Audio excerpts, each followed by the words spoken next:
Hello everyone and welcome to this Bright Blue event in partnership with LV General Insurance titled Electric Dreams Boosting EV Uptake in the UK. In case you haven't heard of us, Bright Blue is an independent think tank and pressure group for liberal conservatism. If you are going to talk about this event online, could you please tweet using the hashtags BrightBlue and CPC22 and to follow us at WeAreBrightBlue. The way this event is going to be structured, the panelists will each give a 5 or 6 minute speech at the start and then we'll open up to the floor for a Q&A. There will be a microphone going round, so if you could just wait for the microphone to make it to you before you ask your question, that'd be great.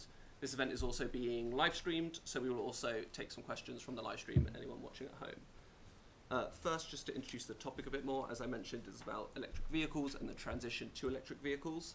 We have a list of sort of questions and themes we want to discuss. I won't go through them all, but just some standout ones are: is the shift to electric vehicles happening quickly enough in the UK? Are low and middle income households priced out of the EV market? And are further policies, especially those that can be adopted from other countries, needed to accelerate the transition to EVs? So going through our panellists, unfortunately Hugh is not here at the moment, he is on his way I've been told, and Hugh Merriman MP is the chair of the Transport Select Committee and is also the Conservative MP for Bexhill and Battle. To my right is Meera Vadher, who was previously a special advisor to the Secretary of State for Transport. To my left is Gill, who is the head of electric vehicle communications at LV. Prior to this, she was the director at the Electric Vehicle Association England. All the way to my left is Gideon, who is the head of politics research at Ipsos. And then finally to my right is Hellen, who is the transport editor at the Sunday Times.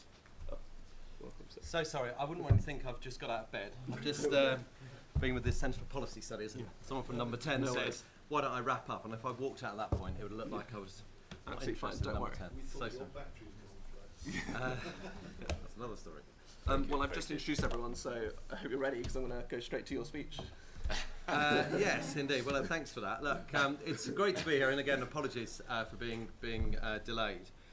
So, electric dreams boosting EV uptake in the UK. So, I think the first thing to say is sort of reasons to be cheerful. I think a lot of people are quite down on our decision to end the sale of combustion engines by 2030. I just came from the debate at the Centre for Policy Studies, where there was a feeling in sort of other parts of the room that was perhaps a mistake, because what we're doing is putting a target in place without the infrastructure having been built. So the sort of German way of doing things was used as an example, and I think that is a fair point. And I was explaining in that round table that sometimes you do need a bit of a big bang moment, and it is a bit of, in a way, the sort of Boris Johnson way of doing it, which is to say, look, we're going to do this right now, and now let's just get on with it and sort of leave people to work out in the private sector how to do it. But because I know that then comes with risk, but you just need to take a look at where we are in terms of the carbon emissions from transport. 24%, the largest sector. That has gone up from 16% as it was a decade or so back, because other sectors have actually done quite well. So compare agriculture, it's at 12%. The business sector, so energy I should say, is at 16%. So transport has stubbornly refused to go down, and 70% of those emissions come from surface transport. So as a smaller nation where there are lots of people, we needed, I feel, to have done something quite sharp, and we have done. But the good news, again, is that the charging infrastructure it is actually increasing. We know from our surveys that range anxiety is the biggest holdback to people taking up electric vehicles. So it's a 34% increase in the number of chargers. We now have 34,000 in place. But when we had held our inquiry on zero-emission vehicles, it was actually quite hard to estimate exactly how many chargers you need in this country. Figures range from 250,000 to 9 million, which is obviously quite a big divide there. Part of the challenge is that a third of all households don't actually have the ability to charge in their homes. So it's great that there'll be a commitment that every new home has to be built with the charger point in place. But the reality is that a third of the homes don't actually have a drive or access. It's 60 to 80% more expensive to charge on the street than it is at home. Doesn't help by the fact that VAT is 20% on the street, 5% inside the home. So there are challenges there. Where I'm concerned, now that I've given the sunshine, my concern at the moment is that the government have set aside £1.6 billion to increase charging infrastructure. You know, we've called for that to be sort of rolled out fast the government's committed to ensure that every single service station on the strategic highway network has at least 6 chargers in place. But that £1.6 billion has not been spent. 950 million is on the charging scheme, most of it rapid charging. If you look at the website, it still says that applications not yet open for process. And we've also got the scheme at the local transport side of things, so another 500 million, which again, we've got a trial of 10 in place, but it's still not been rolled out. Clearly, we're going to need to save money in order to fund some of our other commitments that we hadn't quite foreseen.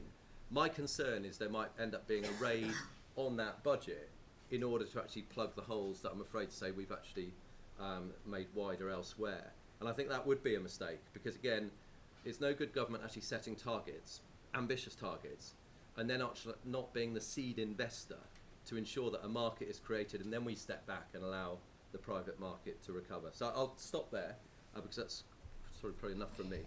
There's a lot more to discuss. No, thank you for your contribution. So before I move on, I actually have one question for you. You mentioned sort of there's been a 34% increase in sort of the charging network, and the government has pledged all this money. How do we make sure when we do increase the charging infrastructure, it doesn't end up just being in urban areas where there's most people with cars? How do we make sure it gets into those rural communities, which are going to struggle even as we try, increase public transport and increase other ways of moving around? The car is probably slightly more necessary. Absolutely agreed. And again, with our inquiry recommendations, we actually looked specifically at the rurality parts, because what we don't want to find is that the sort of EV is what we've seen with broadband and mobile phone usage, which is bad enough if you're actually rooted in those places. But the issue with transport is that you're going from rural to urban, so you need it sort of in all particular parts. So what we called for there is not just the focus to ensure that government is actually mapping all parts. We've also called for every single local authority to have a plan in place as part of their local development plan to ensure that they take into account what is needed, and also that government funds not just the chargers, but having a champion inside every town hall whose job it is to make sure that the developers and indeed the planning department are actually delivering them in place. And the final part is, I still don't believe that the national grid have got what it takes to deliver all of this electrification. And National Grid were very confident they would. But what we actually found is when we did some research with quite a leading, one of the leading transport consultants, they mapped one estate up and found that if 2 in 10 households, or 1/5, charged up between 6 and 7 in the evening, it would blow the entire grid for that entire estate. So, in my view, we also need to make sure that the electrification sort of supply is there, as well as the actual charging infrastructure. Great, thank you. I'm going to pass it now over to Meera. Thank you. So the first thing I wanted to say is that this isn't just a UK thing. Manufacturers all over the world are getting rid of internal combustion engine cars and manufacturing electric vehicles. So in order to remain competitive in the UK, we need to electrify to remain competitive in this automotive world. And there's also a demand aspect to the transition as well. So if you look at the SMMT figures from last month, you'll see that there's been a 35% increase in EV sales in terms of volumes from this time last year. And battery electric vehicles now make up 14.5% of total market share of new cars sold. So there's the consumer demand aspect to it, but there's also the remaining competitive in a changing world aspect to it as well. And I think the government was really decisive 2 years ago when they said, we're going to get rid of the sale of new petrol and diesel cars by 2030. And that's something that was broadly welcomed by manufacturers at the time, because it showed that the government was being decisive and the manufacturers had something to aim towards and work towards. And if you look at the EU right now, they've only just in June decided on 2035 as their end date, with a 55% reduction target by 2030. So in terms of UK being decisive and setting an example for the automotive world, they did that 2 years ago, and I don't think the government should be changing their mind about that target now. But we do have to admit that the world has significantly changed this year. So if you look at energy prices, we all know this, and labour prices, they've gone up significantly this year. It's now significantly more expensive to create cars because it's a very high energy intensive process to create cars.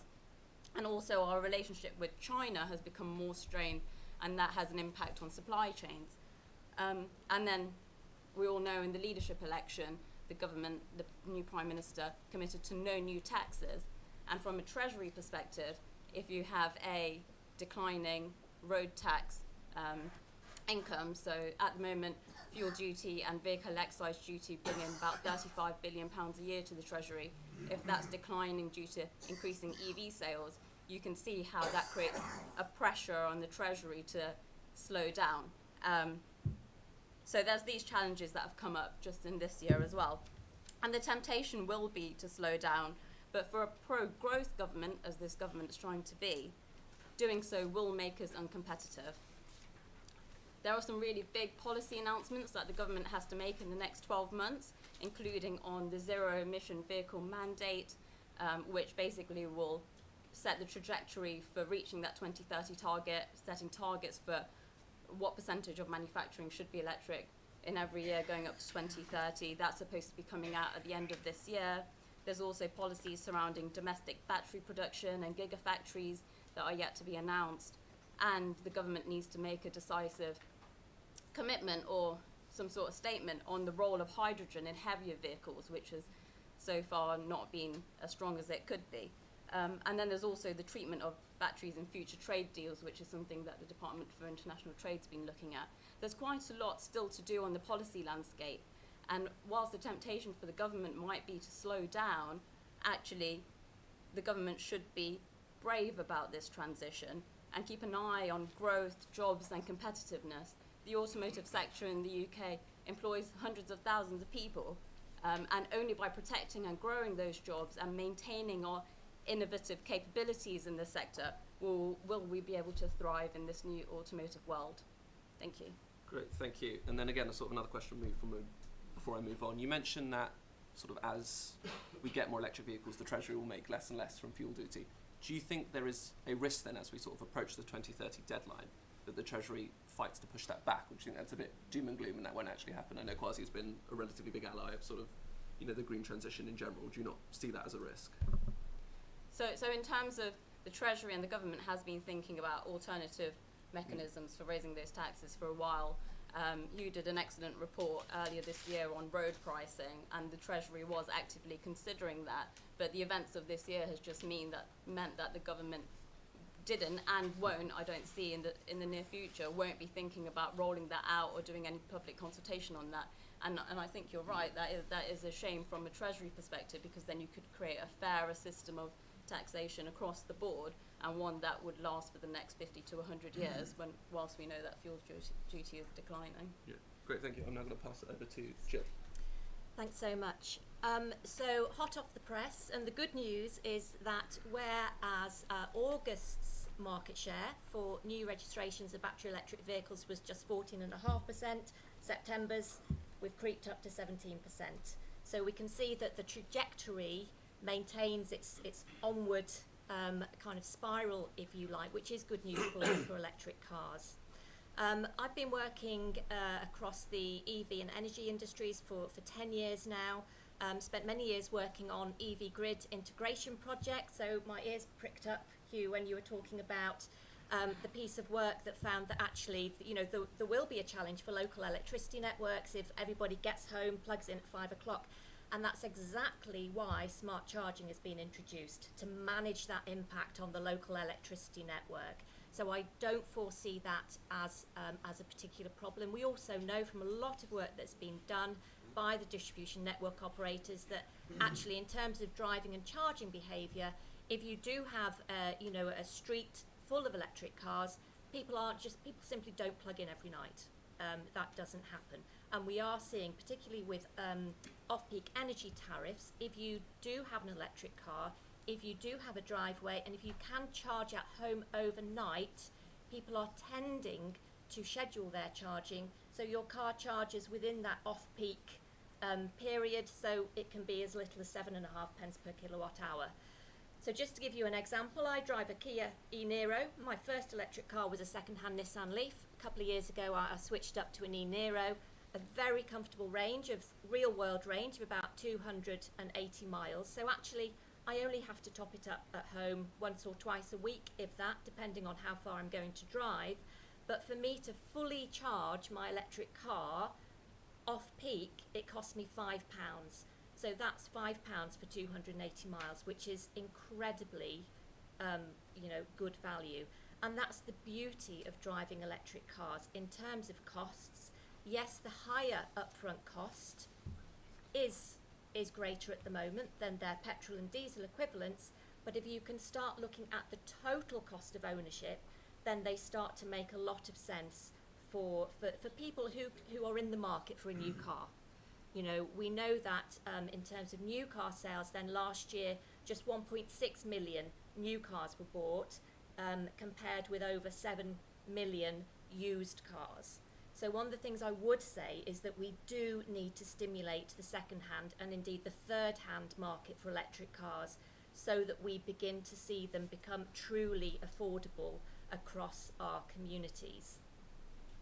And I think whilst electric vehicle uptake is encouraging, battery electric cars are still only 1.3% of the total car park in the UK, so we do have a long way to go. And I think Hugh alluded to the one of the key drivers behind that 2030 target is emissions.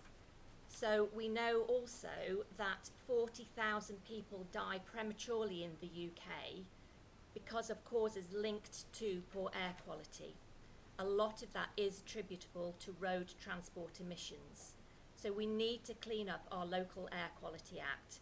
And one way in which we can do that is to make the switch to zero tailpipe emission driving.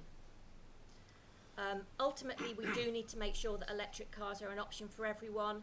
We do need to bridge the cost gap because, again, as has so rightly been said this morning already, it costs more to use a public charger, far more than it does to charge at home.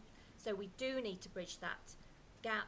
We need to stimulate the second-hand market, and I think only then will we see electric cars become truly affordable across the UK. And we do need to make sure that in terms of charging infrastructure rollout, the speed of that is maintained. We need to make sure that it is the right speed of chargers in the right locations, in the right numbers as well.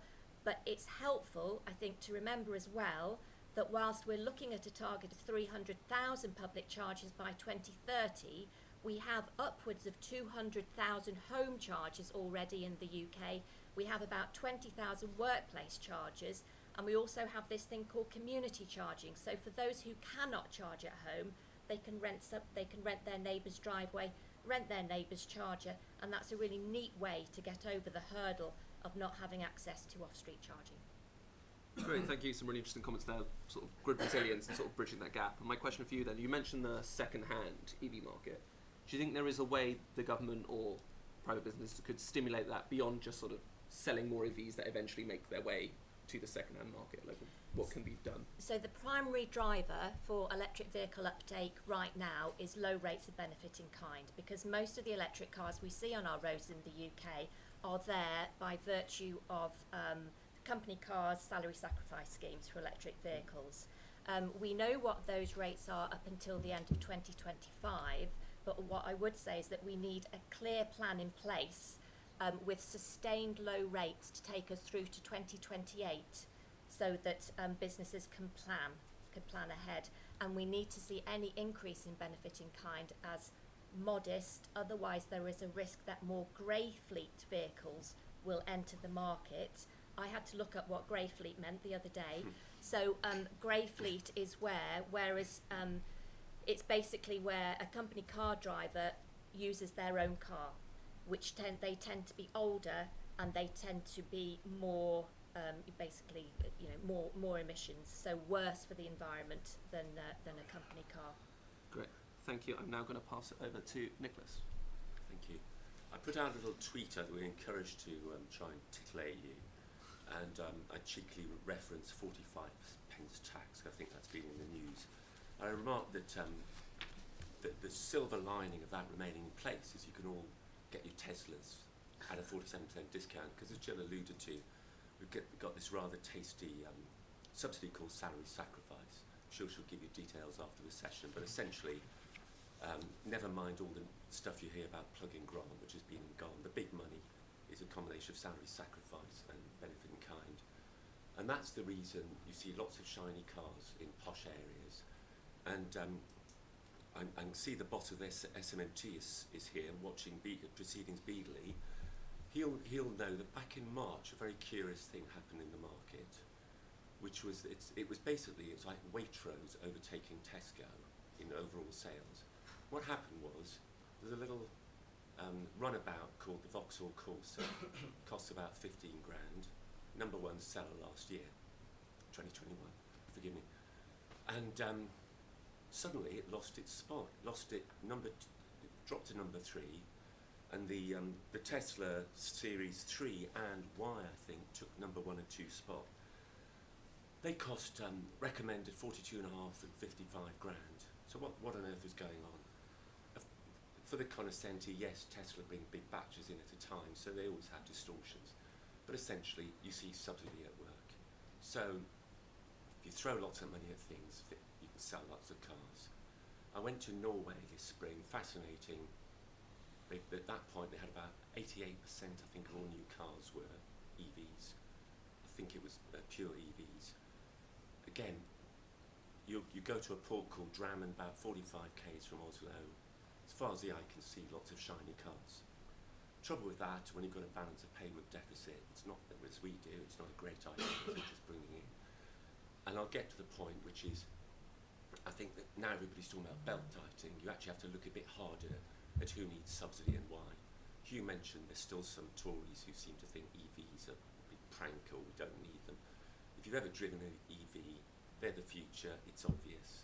So if you don't want to believe me, the capital markets of the world made that decision a year ago when they gave Tesla a valuation of more than $1 trillion. Elon's frittered a bit of that away, but essentially it's still $750 billion, which is what somebody would probably be able to correct me about 7 times HSBC or the like, 6-7 times. So you have to ask yourself, a bit like this device, Apple, nobody's ever offered me a subsidy to buy this. I paid it with my own money. Some of these cars are phenomenally good. They're going to get a lot better. So you have to say, at a certain point, people are going to start questioning why are we subsidising very rich people to buy these cars. Let's move on a stage. We're actually at a very interesting stage, again, as somebody else alluded to. Up till now, essentially, it's been driven by the company car market and salary sacrifice. We haven't quite moved to the stage where Joe Average is forking out. But we can get into a terrific muddle because it becomes very sort of henny-penny-like when we say, what about this, what about that? It's all about, there's a trajectory here, and we all get ahead of ourselves. So I was at this conference last year where people were saying, what about poor people? You think, well, I've driven for 40 years, I'm pretty well paid, I've never had a new car in my life. If you, Mike Halls will correct me, but the ratio between people buying cars for themselves rather than company cars to second hand is about 1 in 10. So we're getting a bit ahead of ourselves here, worrying about lots of stuff. There's lots of temporary turbulence in the market at the moment. It costs an awful lot to charge in public. I can throw in some more gremlins. A guy who's the boss of something called Connected Curb. He's just had 100 million quid put in by Aviva. He actually says, we could all get into a panic about this, he says actually 3/4 of homes cannot charge at home. And he's in the business. That's what he's saying, because he says people mix up off-street parking with electric facilities. But again, a lot of these things work themselves out. It's like the start of the internet or what have you. One last thing I'd say is, I think people want to put so many layers of burden on this debate, they sometimes forget what we're trying to achieve. Are we trying to just suck in loads of cars with a lot of taxpayer subsidy? I can run some numbers for you, but it's quite a few billion involved. And then we get these slightly crazy things where if you follow this sort of thing, you literally have people in America doing lachrymose public statements saying, I woke up, I realised I had to do something for the planet, so I bought my family a Tesla X. And they genuinely seem to believe they've done something amazing. No, it's like moving from an old Nokia to an iPhone. It's the future anyway. Let's not get mixed up. What about, nobody ever really talks about manufacturing. We kind of have to, if we're not on top of that, and if we don't have EV production here, we're not even going to have a car industry. There's some very interesting questions about the Chinese being the impact they're now having in EVs, which they didn't have with ICE cars. There's going to be an interesting question for the government, because we've got a bit chary of the Chinese, but actually we probably need a Margaret Thatcher Nissan to start deal with Gideon or somebody like that. I'll stop. Don't worry, it's really, really interesting.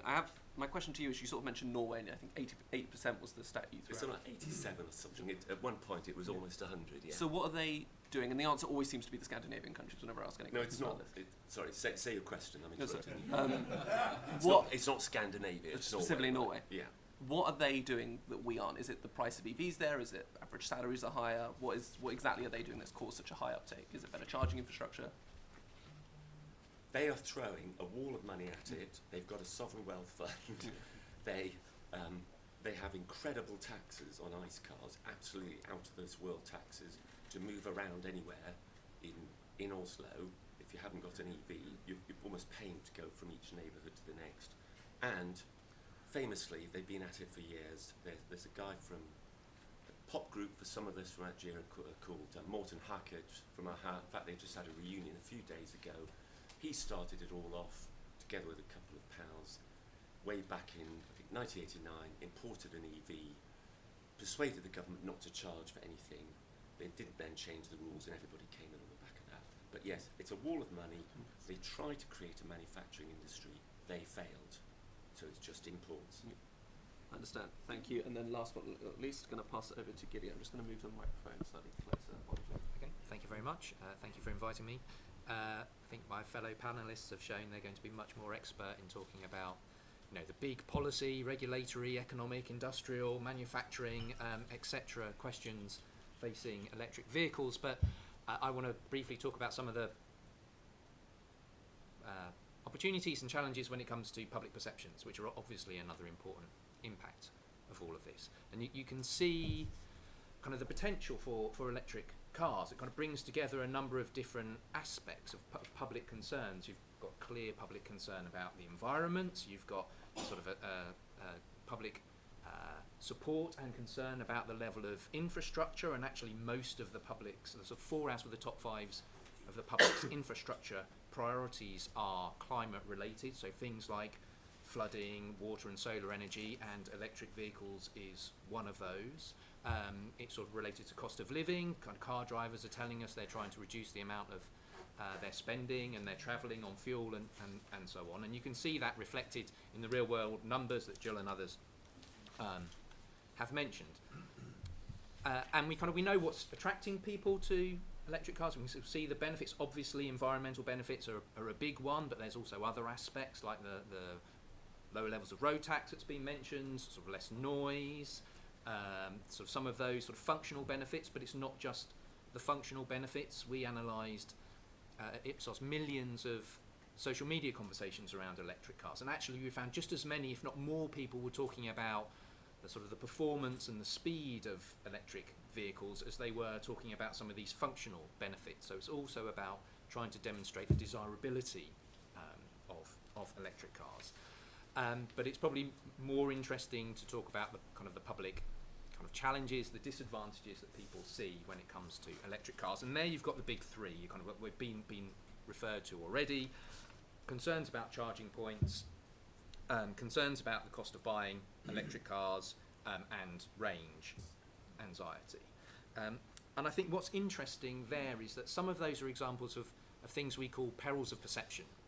So some of those are kind of maybe some misperceptions that could be challenged in terms of trying to increase public uptake of electric vehicles. So things like cost. There's, as Gill mentioned, it's much more focused on the big upfront cost than there is on the long-term cost. On range anxiety, there is a lack of awareness of quite how rapidly charging points are increasing, but also people overestimate how much they travel just in their normal cars. People think they travel much further than they normally do. And then there's confusion. There's confusion on things like the different types of charge, like rapid charging versus fast charging. In some of our qualitative work, people likened it a bit to some broadband providers, and when they tell you, you get X speeds, and people are a little bit suspicious that you get this amount of download speed, and does that really? And everyone seems to use different categories and so on. So there's confusion about what all of those things mean. So I think I'm just going to end, and I think what that suggests is that clearly you've got some of these big policy questions, regulatory questions, economic questions, manufacturing and industrial questions, but also there is scope to challenge and take on some of these public perceptions, so you can focus more on the benefits that clearly people support electric vehicles and increasing use of them, but understanding some of these perils of perception and misperceptions about them can help with that longer term take up as well. Great, thank you. And then my follow-up question to you is, you mentioned sort of the public seem to know a lot about EVs, and I don't have any stats on me, but from some of the stuff I've read and the conversations I've had, compared to sort of other sacrifices that are probably going to need to be made to reach net zero, like eating less meat, commuting less, that sort of stuff, EVs seem to be the one that in general people are very happy to do if they had the money to afford an electric vehicle. Why do you think that has cut through so much with the public compared to sort of the other sacrifices that we might need to make? It's a good question. I mean, obviously there's been industry and government pushes on some of these. I mean, on the environment generally, we know there are, and on sort of achieving net zero and questions like that, we know broadly the public are behind it, but there are sort of similar perils. So classically, people overestimate how much you can do through recycling, and rather than some of the harder questions. It does also come a bit down to sort of carrots and sticks. So a kind of like a nice carrot, like increasing electric vehicles, is more appealing than a stick, particularly if you're talking about having an impact on people's personal finances. But also maybe there's a question for electric vehicles once you start talking about reducing people's choice as well. That can also have an impact on sort of initial high levels of support for ideas. But yeah, so that will be part of the answer. Thank you. So I'm now going to open up this to a Q&A. There will be a microphone making its way around. Can I just ask, obviously, please wait for the microphone before you ask your question, and then could you say your name and where you're from? So I'm going to start with these two gentlemen here. So first the one sitting down, and then the person standing up. Good morning. My name's Alan Manton. I'm from Arundel and South Downs on the south coast. Couple of questions for Hugh, but I'm just going to start with Nicholas on his point about subsidies for EVs. I think that maybe the Model 3 and the Tesla Y overtook the Vauxhall Corsa, basically because they're just better cars. I wasn't aware of any subsidy coming to me or Elon from the UK government, but that's just a comment, Nicholas. The question I've got for my government representative here is 2030, you're not banning ICE vehicles. Sale of. You're not banning the sale of them either, because you can just put a battery on it that will give them 10 miles and call it a hybrid, and you can still sell it. Yeah, so you can still buy an ICE vehicle after 2030. Just say no. Okay, that's my understanding. That's just got a battery on it. You would far better off on a hybrid, saying that it's a hybrid if it does more than 50% of its range on the battery, rather than just the ICE engine. The other small point I want to make is, when you're talking about the number of chargers you put in, great, yes, we need the infrastructure in there. When the chargers go in, that will address the range anxiety. But the thing you've got to do is make sure that when you put them in, make sure they work. Yeah? Great, and then Thank if you you. can pass it to the gentleman, and then we'll go to you. So I'll just sort of focus on the last part, because I think the first question got some murmur as well. Is that all right? No, of course, go. So you're right in terms of ensuring that we don't just have the chargers in place, but also that they are actually working as well. And certainly the industry has commitments to that, and the government's setting targets. The other thing that may help, because it came up, is what we call interoperability. So this concept of you need all the different accounts, different logins, it's all too complicated. Our committee called for this to change, so it's a bit like roaming. So whenever you go abroad, it just operates automatically for you. You should have the ability to be able to just tap your card. The government was supposed to be putting legislation down in autumn to allow for this to actually be made. So these steps are actually sort of taking place. And you didn't quite ask the question, but seeing as you referenced I was a politician, I'll answer it anyway.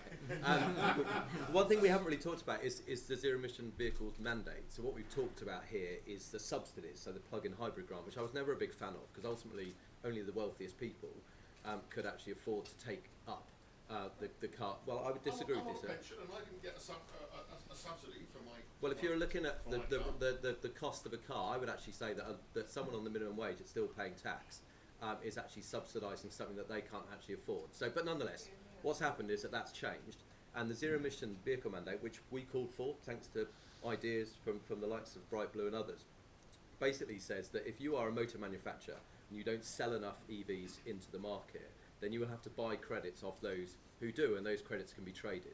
So effectively what you're doing, if you don't produce enough EVs or sell enough, you're effectively giving your margin over to your competitors, so you're going to change your output. And I prefer the industry solution rather than taxpayers subsidising. What that would mean for the likes of JLR, Jaguar Land Rover, is that they are going entirely sort of electrified, which is brilliant, but their plant won't be ready for X number of years.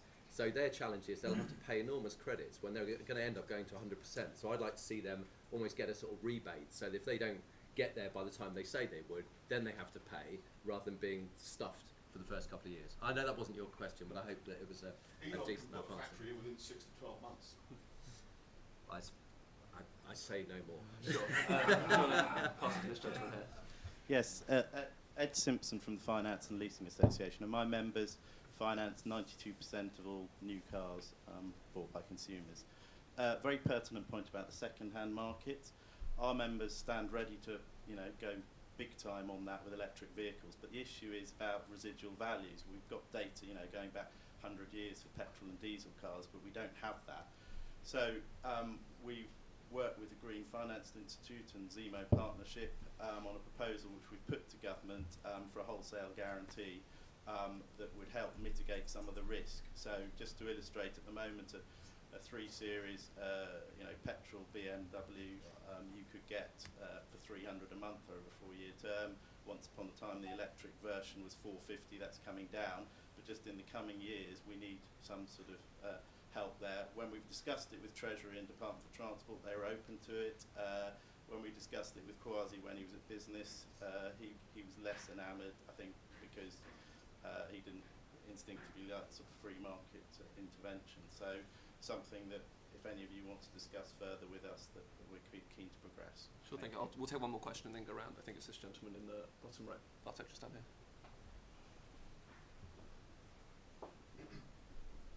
Thank you, Richard Wearmouth. I'm the Deputy Leader in Northumberland.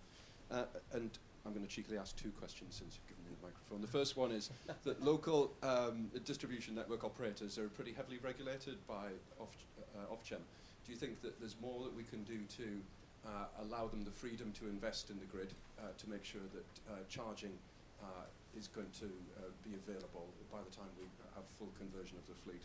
And then the second part is that government have committed a reasonable amount of funds to help this transition in multiple sectors. Do you think that they're good enough at releasing it when you consider that you've got to get the money out of Treasury and all other parts ticked off on the process? Thank you. Great, thank you. Meera, do you want to take either Ed or Richard's question?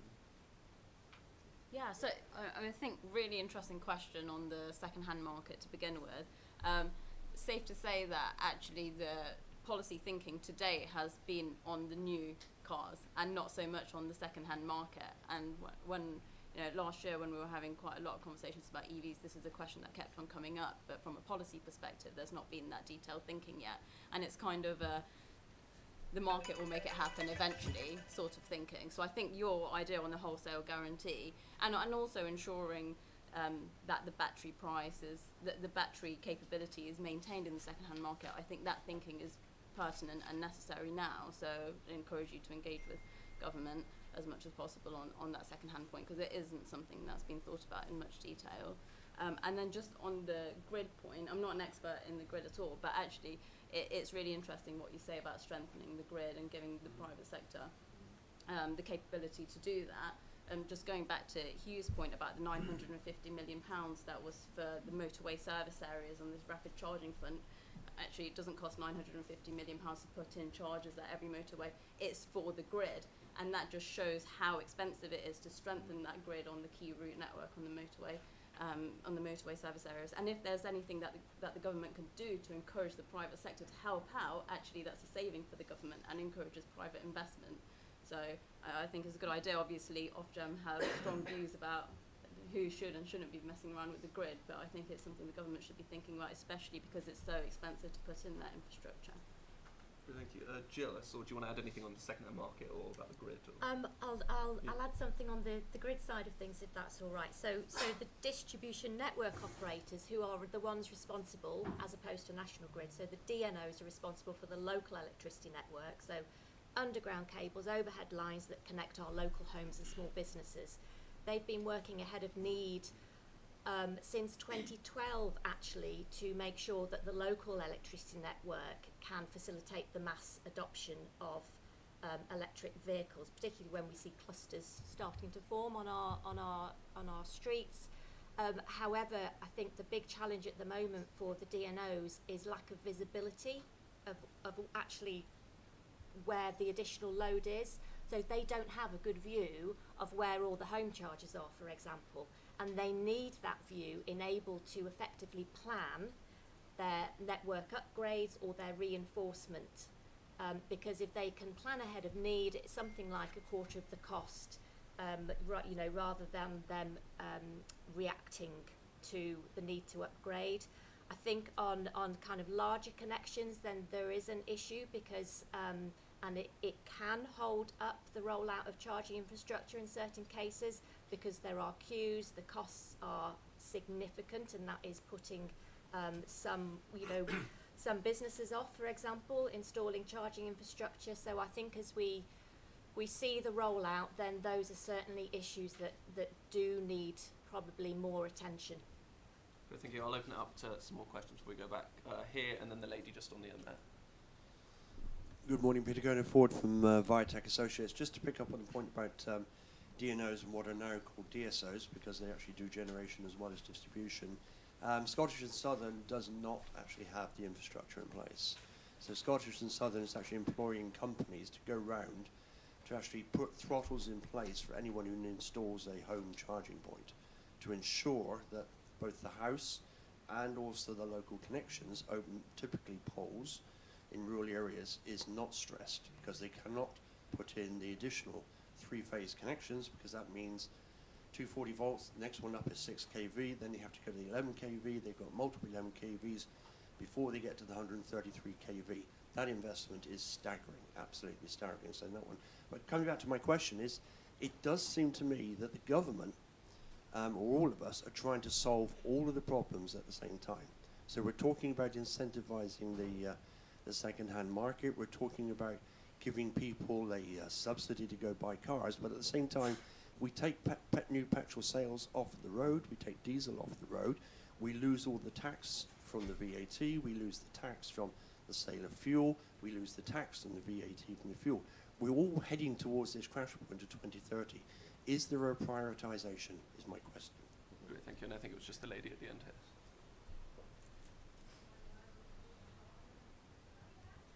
Thank you. So I'm Kate Jennings from Logistics UK, so we represent the whole of the logistics sector. But I'm interested in the panel's views on charging for commercial vehicles, so vans and HGVs.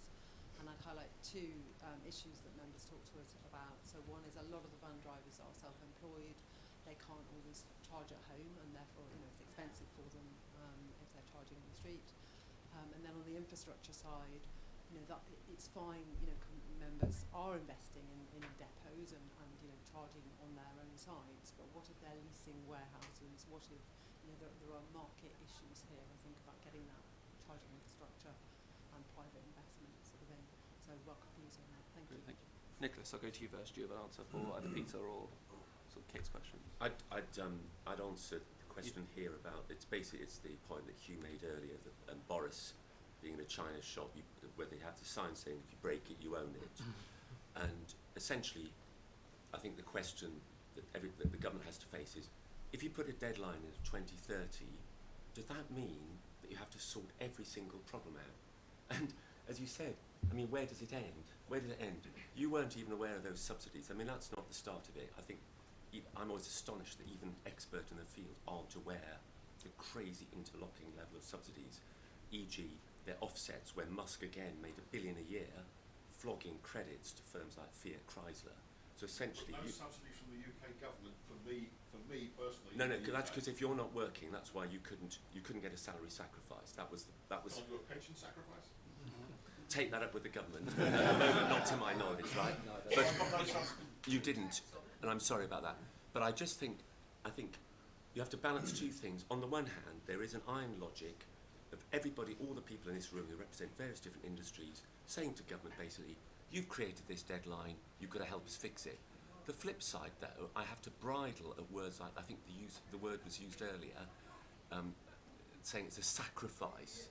It ain't a sacrifice. If you've ever driven a Porsche Taycan, that ain't a sacrifice, right? These are phenomenal pieces of kit, astonishing pieces of kit, right? Now, whether people can afford them is a different matter, but don't say it's a sacrifice like turning your heating down to 16 degrees in the winter or something. That's the term that's used by the government, isn't No, it? Your Kia EV, I guess, I get it, is on a but I salary think No, okay. what I've been trying to say is, the pot there is so much investment and research going into producing amazing cars. You ain't seen the start of it yet. A lot of these problems will sort out. Last point, even battery size, which I think speaks, I don't know your technical area about residuals and so on. What I would say is, I'm even going to be writing a story with some boss of a global firm who is going to do something different to bring much cheaper EVs in, right?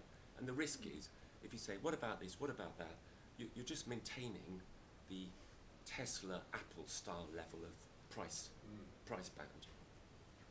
Again, then I'll go to you, Gideon, if you could answer Kate's question about sort of the van drivers, HGVs, and where you see the discussion around that. So I suppose I won't be able to answer your exact question, but I think one of the point that it raises is the difference between the carrot and stick approach and just pure, and it's none of you will fall off your chairs. But it's obviously much easier to sell a carrot supportive policy to the public than it is a kind of a stick-based policy. We know their support for electric vehicles and encouraging people to, encouraging the use of electric vehicles, as there is for lots of other things, like getting people off cars into public transport or cycling and so on. Equally, you could say, I think we tested, would you support closing town centres off to petrol cars and only allowing electric vehicles? People didn't like that idea very much. So some of those sticks might be necessary, but they're a harder sell to the public, and that's where you've got to engage people a lot more about bringing them along with you. Meera, you wanted to? Yeah, I mean, really interesting on vans and HGVs actually, because the whole debate so far has been on cars, and obviously they're not the only road transport. And it's fair to say that the government's kind of said, we're going to look at cars first, then we're going to look at vans, and then we're going to look at HGVs, because the cars are the lightest and they become heavier, and therefore the battery optimization isn't quite there yet. And my dad's a small business owner. He has a very small distribution company in Leicester, and I was looking into vans for him earlier this year, and to buy the equivalent vans that he has at the moment in an electric form would only give him 100 miles in terms of range, and that's just not enough if you're making multiple deliveries a day. So in terms of the van mass market, that's not currently there yet. So if I had a fleet like my father does, I would be thinking, actually, I need to wait a few years until that technology is there. There are some really amazing manufacturers now that are creating those vans and HGVs, but it will take some time for that to reach a point where actually people feel confident like they do with their cars. We're probably about 10 years away, actually. Just like 10 years ago, we just weren't there with cars. But the danger is that the government puts in these targets on vans when actually the market conditions aren't right, and we're seeing that happening already. So if there's a target on buying vans, actually the sale of petrol and diesel vans will end in the next 13 years, I think. And at that point, people will have to think about making that transition. The government needs to think about how do they enable the market to produce the quality vans at the right price for people to make that switch. And then just on HGVs, I think it's really interesting. We always talk about battery electric vehicles. We don't talk about hydrogen electric vehicles, which are still electric vehicles. And for the heaviest vehicles, the batteries really aren't there at the moment to be carrying the heaviest loads along our motorway network. And even if you think about coaches, it's the same as well. So the government does really need to think about hydrogen as a technology, like Europe is, because we're falling behind Europe on the hydrogen front for the heaviest vehicles. and decide whether this is something that they want to do. If they want to decarbonise the heaviest transport, we will have to think about hydrogen seriously. We will have to think about the distribution of hydrogen, and we will have to make market signals so people make that switch to decarbonising our heaviest vehicles on our roads. Thank you. And then Hugh, you want to add on? Yeah, so it's interesting talking to Amazon because they are looking at changing their model so that their drivers will leave their new electric fleet actually in the Amazon premises, charge overnight, and then obviously drive, which of course is greener, but then people are probably driving their petrol engine cars to actually get to their vans. But nonetheless, that's there, and I agree with Meera. The heavier it is, the feeling within industry, you talk to JCB and others, that you're looking more at hydrogen or alternative fuels. I did want to mention the cost part, because this is the bit where we need to get absolutely real, including those who drive electric vehicles. We all know that you don't get something for nothing. Meera talks about the £35 billion which is raised from motoring taxes. Anyone take a guess on what percentage of that goes on the roads? Okay, spot on. Down. And actually that is the biggest challenge, because a lot of motorists don't realise effectively that their motoring taxes actually go to build schools and hospitals rather than roads. And so having an honest conversation about what's going to replace that figure, which is 4% of the entire tax take for the Treasury, which, as you all know, needs some work in itself. So as we increase that further, there's a massive black hole. And our committee looked at this. We heard from various experts. We couldn't see any other alternative to pricing per mile, which effectively is what fuel duty is right now, based on how heavy your vehicle is. The more you use, the more you pay in tax. Road pricing could do the same thing, and also you could then charge people depending on when they actually wish to drive, and therefore knock-on effects for air pollution as well. You get a better price if you drive at a better time for congestion. So it's sort of using price as a lever also to maybe suggest that people might want to change from this is your price for the journey, this is your price if in a car, this could be the price if you went on public transport. So there are some knock-ons to it. But if we don't do this now, then we're going to be in real trouble. If you live in London, on the outskirts, you will soon be subject to the ultra-low emission zone, £15 just to get in there. It's a lazy tax, because as soon as you drive down the road and you're inside, you may as well get your value for money and just drive round and round London. We should be looking at this on a mile basis, and if we don't do something soon, you'll have a patchwork of sort of local transport zone charges, and it will be impossible to replace that 4%, in which case our borrowing figures will be even worse. Okay, thank you. Can I open up to questions again? I'm going to try to take 3 or 4 this time, because I appreciate we're running out of time. So the gentleman just at the end here, next to, and then we'll go over here.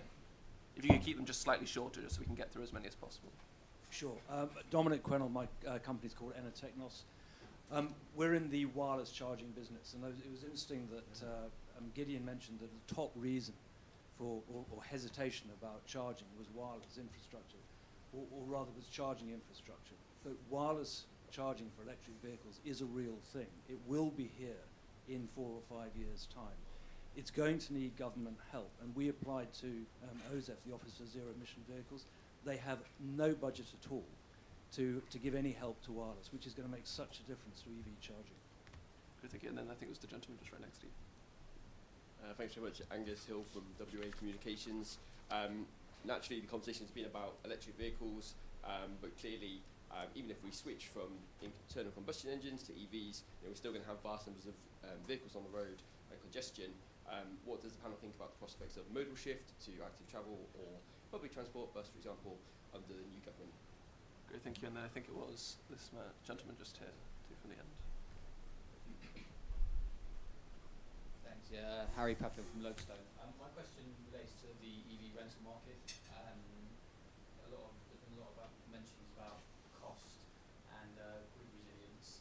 There's obviously the issue as well around rare metals and where we procure sort of materials that could enable this. So really my question is, where do you see opportunities with this in mind do you see for the EV rental market? Gill, I'll go to you first. Do you have any answers on sort of EV rentals or sort of shift out to transport? Or I'll pick up on the wireless charging question actually, because I love the topic of wireless charging, and I think it's an incredible emerging technology. But when I say emerging technology, I worked for a company for a number of years, and they actually did trials of wireless charging, inductive charging with buses, electric buses, back in the 1960s. So it just goes to show that it needs to be right time, doesn't it? Everything needs to fall in place for a new technology to pick up. And I spotted recently, you know, there are wireless charging trials going on with taxis at the moment. So I'm sure there are challenges to overcome in terms of the cost and other stuff as well. But it's just, I just wanted to say that I think it's a fascinating one to keep an eye on. In terms of, I'll just pick up on the lithium point as well. So lithium, cobalt, of course, two you know, significant constituents of electric car batteries. The good news is on the cobalt front is that their use in electric car batteries has reduced by 90% in the last few years, and there is one model of Tesla that there is zero cobalt in the battery. There is also an organisation called the Fair Cobalt Alliance, I think, that's looking into hard focus on the sustainability and ethical issues in terms of mining cobalt. So there is a lot of work being done on that front. And in terms of lithium, then of course we've identified that down in Cornwall there are significant reserves of lithium. So in terms of mining, so you could say that that is absolutely an opportunity for the UK. Thank you, Nicholas. I'll come to you next if there's any. Can I have a go at the modal shift one? Yeah, of course you can. I think that's fascinating because we've had lots of real life experiments in the last couple of years, and we don't really hear. I don't get the sense, I might be wrong if there's somebody from the DFT, that anybody's actually got round to analysing what it teaches us. So, I think you may have heard they are going to be trying a £2 cap on bus fares from the new year. There've been all sorts of experiments across Europe. Germany had was it €9 cap for a whole month's travel on trains. But we've got other things which have been going for years. In London, we've had the Freedom Pass. So I'm sure everybody who works in London has got people in the office who are high earners who come into work for nothing. That's been suspended briefly because they've taken it out of peak time. But there's a wealth of data there to say, well, does it actually mean that those people then aren't buying a car, a second car, or what have you? And I actually raised this at a think tank yesterday at some event where I don't see any evidence that anybody's saying, okay, we're putting this number of billion behind EVs or whatever. If what this is really about is carbon, how about making all buses free entirely? Let's run the numbers on that. I don't even hear anybody talking about that. Meera, you wanted to come in on modal shift as well. Yeah, just quickly on wireless charging. OZEV is probably the wrong place to go for funding this kind of new technology because OZEV manages existing funds that are set up for very specific things. So you'd be better going to Innovate UK or the Advanced Propulsion Centre to get that sort of funding to get the project moving before it's considered by OZEV. So happy to talk to you afterwards about that. But just on modal shift, it's really interesting because the government doesn't have a policy position on X number of people shouldn't be using their cars by X date. And this government, a Conservative government, will never do that because the government doesn't want to demand manage in any way. What they want to do is give people choices. So the £2 bus fare cap is an interesting example. If it is cheaper for me to take a bus and it's convenient for me, yes, I will take a bus, but this government will never say don't use your car. And this nation is a nation of car owners and drivers, and government's never going to say don't own your own car. But demand patterns are shifting, especially in urban areas in London, and I think your questions relate when it comes to the EV rental car market. Actually, in urban areas, there are lots of places where you can't park your car, you can't own your own car, and we are seeing EV rental schemes go up, particularly in inner city London and in other inner city areas. And I do think that's going to be more of a thing, particularly with younger people who don't see the need to own their own car, find it too expensive, and would rather just rent one for the weekend when they need to go away somewhere. I do think over the next 10 years we will see more of that shift. It's just not happening right now. Great. So we're in the last 10 minutes, so I think I'm going to take a final round of questions. So again, if they could be kept slightly short. Has anyone got any questions? Yes, the gentleman here at the back, and then this corner. Hi there, Phil Reid from the consultancy Political Intelligence. Just a quick question back on the second-hand market, just in terms of fleet. As fleet sort of represents up to 50% of new vehicles on the road, so a huge opportunity there. What can be done to support both the private but also the public sector in that transition? Because we did a bit of research to see that the public sector are struggling in that transition plan. Good, thank you. And I think it was Mike in the back corner, sorry, to make you run across the room. Michael's SMMT. Can I go back to the question that you actually posed at the very beginning about affordability? Given that these vehicles, admit, are more expensive than traditional petrol and diesel, there is a risk that unless that transition is affordable, and we've got a situation where battery prices are not coming down anymore. They were coming down, they're going up again because of raw materials, logistics costs and everything else. What does the panel think about the availability and the affordability of vehicles where you could arrive at a situation, I am playing devil's advocate here, where the new car market is predominantly vehicles over, say, 50,000, where traditionally, I don't say colleagues in the room, the best-selling vehicle in the UK was a Ford Fiesta for about 19 of the last 20 years. That's only 16, 17,000. So why don't the panel think about the availability of new car, of mobility to a society? Great, and then I think we had one question here, and then we'll go for sort of final comments and answers. Well, I'm Mark Woods, I'm the chairman of the Hellen Subsidies Association, a real member rather than someone from the industry. I was wondering about energy storage. So we've talked a lot about the network infrastructure. We look at energy storage in terms of dealing with wind doesn't blow all the time, sun doesn't shine all the time. There's a huge market for local energy storage where you have a big battery systems for a small housing estate or for your local, for your service station at your motorway, and that reduces the demand on the network. Means you can store up batteries at night, and you can do that locally, and you can use your BEV for energy storage. Of course, that requires a bit of government legislation to make sure cars can do that. Great, thank you. So is there any sort of one final question anyone wants to ask? No, so Gideon, do you want to start sort of? I'll go for one. Sure, yeah, could you get the microphone over there? Just if you can make it really, really short, and then we'll go to comments. Hi, Ollie from Free Now. We're a Hellen ride app provider. Hugh, you mentioned at the start VAT discrepancy on street to residential.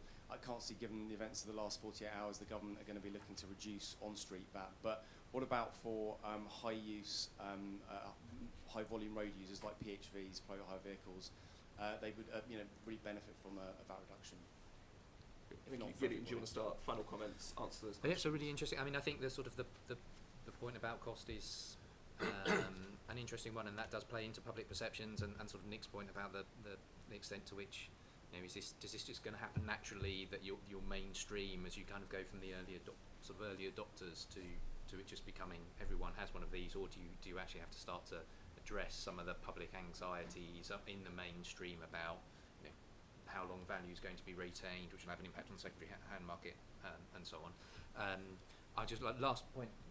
Lots of things we talk about, sort of future of energy, which I think is a big challenge. We've done some future scanning work, and also how that applies to local government, which might affect some people in the room. Clearly, you're going to have a balance here. There's sort of lots of demand on national sort of infrastructure and national policy to kind of set the standard, but there's also likely to be a big role for local government in the future of local energy. The changing in the grid, different types of energy, both local government as bringing together a sort of convener of what local areas want from their local energies, but also potentially as a sort of a provider of energy themselves. So managing that national local aspect will be key. Good, thanks. Jill? Yeah, just on the question of affordability, then there are already, I think, at least 24 electric car models that are priced at under 32,000, which is still a chunk of money, granted. But again, I think it comes down to, again, looking at the total cost of ownership. So we've crunched the data on 13 battery electric cars versus their petrol and diesel equivalents, and we found that of those 13 cars, then 7 out of the 13 electric cars are cheaper over a 4-year lease. All are cheaper over 7 years of outright ownership, and running costs for electric cars are 47% lower than for their petrol and diesel equivalents. I think these days a lot of people are tending to lease their electric cars as well, lease or PCP indeed. We do leasing now through electrics, but if you lease an electric car, you almost don't have to be concerned about the upfront sticker price, as long as you can afford those monthly payments. Thank you, Hugh. Yeah, just joining some of the points there. So just I think in terms of pricing, I do believe, obviously, as we have more supply into the market, that the price will fall. It was quite interesting when the cap was reduced. I think it was from £35,000 to £30,000 for plug-in hybrid grant. Then the price of the vehicles actually fell, so they can actually still get included, and that also tells you where subsidies can actually ramp up price. And then just in terms of the sort of future space, I mean, we're about to do an inquiry on autonomous vehicles, self-driving vehicles. I mean, I think to your point there, that the future is not just sort of sharing, but also we won't be driving our vehicles either, they'll be driving us. And I think that's a fascinating space. And then the last bit is the challenge, because it's all well and good to actually say, well, okay, well, it's fine because people can charge at home, and or they can charge on the street, plug into the lampposts as you see in London. Now I live in a village where firstly I don't have a drive, I have a very old house, and then secondly we don't have any street lamps because we're a dark skies village. I once called it a dark village, which sounded like League of Gentlemen. So we can't plug in at all, and people say, well, actually we just have to put charge points into the village car park, which is already rammed because that's where people can park their cars. So what's really important is we don't lose certain communities and leave them behind. And I think if we do that, then we'll actually leave the public behind and create a two-tier market. Thank you, Meera. Just on affordability, I think it's a really good point, actually, Mark. And going back to my earlier remarks, the price of energy is going up. Manufacturers are feeling that crunch now. Labour market costs are going up as well, and it'll be really interesting to see how manufacturers react to that, actually, and whether prices do go up. You would expect so with battery prices going up. It just depends on how much cushioning the manufacturers have to keep prices low and what government does about it. And then on the local energy storage, don't know that much about local government energy storage, but it is an interesting concept. I'm just putting in solar panels in my house with a 10 gigawatt battery, and I'm really looking forward to being able to use electricity when it's cheaper from the battery that I'm storing, and that's something I think lots of households will be thinking about now, and local government should also be thinking about, as well as electricity prices are going up across the board. And then just on PHVs, it's really interesting, particularly in London. There's quite a lot of charging points, and you see lots of PHVs becoming electric, but that's a challenge that's not been addressed in the rest of the country, and something that government should be looking at. On the VAT reduction point, it's challenging, as you say, because how do you single out PHVs? But it's definitely something that should be put to this government that wants to reduce taxes across the board. Great, and then last but not least, I think Mike said something very sobering, saying if battery prices aren't going down, so he's basically saying you can't necessarily expect somehow mass volume will make all the difference. However, I think it is worth saying some of these problems are problems of abundance and of affluence. It's great that I can buy a normal EV which will give a McLaren road car a run for its money 0 to 60. But, I wouldn't wring my hands about the problems that person has of buying it. I think we're forgetting human ingenuity. Already there's a guy created something called co-charger, which is something where you can charge a car on somebody else's driveway. I always remind people, nobody ever seems interested, but I'll say it anyway. Shared economy. There's an outfit called Airbnb worth about $70 billion, which started off on the proposition you'd stay in somebody else's house, which might seem madness to most people, but it worked. So there's going to be there's going to be lots and lots of ways of sharing the costs of this. There will be ingenious packages, just like there are when you look at things which happen in selling cars into India or Africa. People will find a way. Great, thank you. So I think we've had a really, really interesting discussion today. We've brushed on a lot of topics. Shared ownership, just mentioned at the end, sort of rare metals, how we're going to sort of use that when we increase production of EVs, affordability, the need for sort of infrastructure resilience, some of the infrastructure we actually need to implement in this country if we're going to have the transition. And then finally, sort of to tie it all together, just having a plan over the next 10, 15, 20, 25 years of where we're going, exactly what needs to be done, by what date, and how we can best do that. So I'd like to thank LV for partnering with Bright Blue for this Finge event. I'd like to thank all the panelists for speaking. We do have this room for about 15, 20 more minutes, so if any of you want to sort of mingle, talk to any of the panelists, please feel free to stay. If you want to become a member of Bright Blue, we are doing a special discount during Conservative Party conference where you can join for £10. Just talk to Max, who I think is standing just outside the door there. And Bright Blue, over Conservative Party conference, we are doing 32 different events. Obviously, most of those have happened, but we still have a couple left throughout the day. So in the tote bags, there is our Fringe Guide, which you can see if you'd like to attend to any of our events. So if all of you could please, just join me in a round of applause for our panelists, and thank you for coming.